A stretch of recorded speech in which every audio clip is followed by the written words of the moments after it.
En 1958 la realidad de la Iglesia era compleja y desequilibrada. El núcleo más sólido, las viejas naciones católicas europeas, estaban sufriendo un proceso de descristianización progresiva debido a que el marxismo y el comunismo atacaban sin piedad al cristianismo. La curia romana estaba anquilosada debido por una parte a la elevada edad de sus componentes y por otra a la rigidez de sus ideas, incapaz de asimilar los cambios culturales surgidos tras la Segunda Guerra Mundial.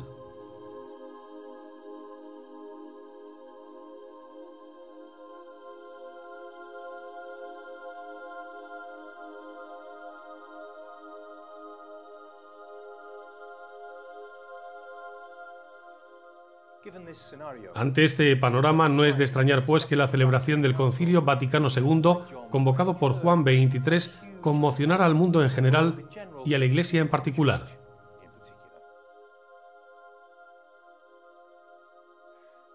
Es necesario, como dijo el propio Juan XXIII, que se abran las ventanas a aires nuevos. Y las ventanas se abrieron. Las esperanzas se dispararon. Pero no fue un periodo tranquilo. No faltaron la conflictividad y las disidencias. Como ejemplo, recordemos el cisma del obispo francés Lefebvre, quizás el más enconado enemigo del Concilio Vaticano, pero él no pudo concluir este concilio ya que falleció un año después, el 3 de junio de 1963. Las otras tres etapas fueron convocadas y presididas por su sucesor, el Papa Pablo VI, hasta su clausura en 1965. La lengua oficial del concilio fue el latín. Fue el concilio que contó con la mayor representación de todos, con una media de asistencia de unos 2000 padres conciliares procedentes de todas las partes del mundo y de gran diversidad de lenguas y razas. Concilio Vaticano II.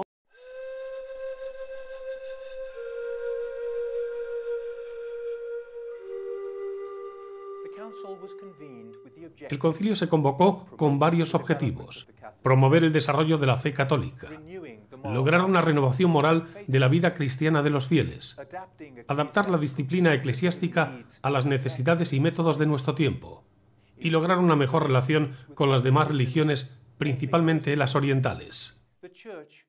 Se pretendía, por lo tanto, que fuera una puesta al día de la Iglesia, renovando los elementos que más necesidad tuvieran de ello, revisando el fondo y la forma de todas sus actividades.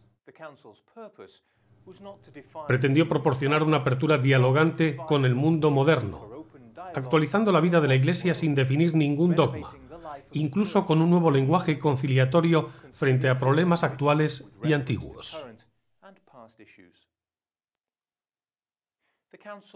Lo cierto es que el concilio debía ser un reflejo de la vida y personalidad de la persona que lo había convocado, Juan XXIII.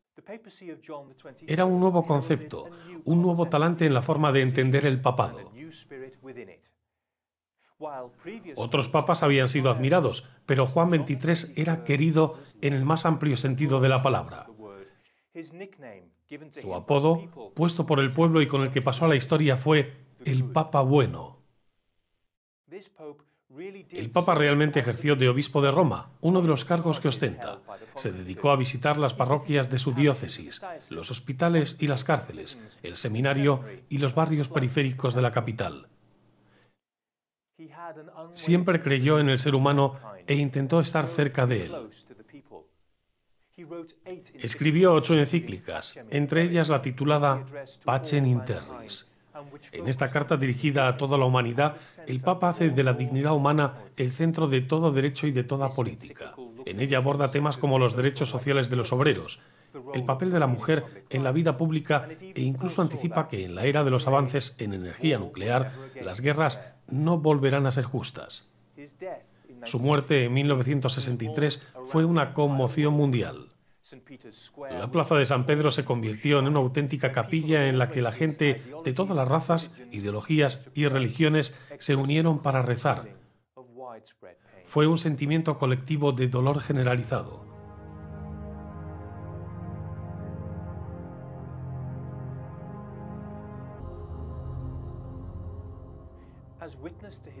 La idea de que fue un papa global nos la da el hecho de que también es honrado por muchas organizaciones protestantes como un reformador, no solamente católico, sino cristiano.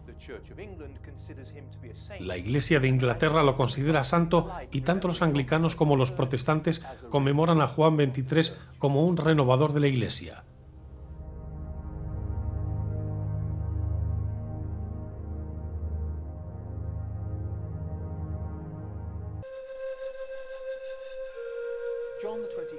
Juan XXIII murió sin ver terminado su gran empeño personal, el Concilio Vaticano II. Esa tarea la reanudaría su sucesor, Pablo VI.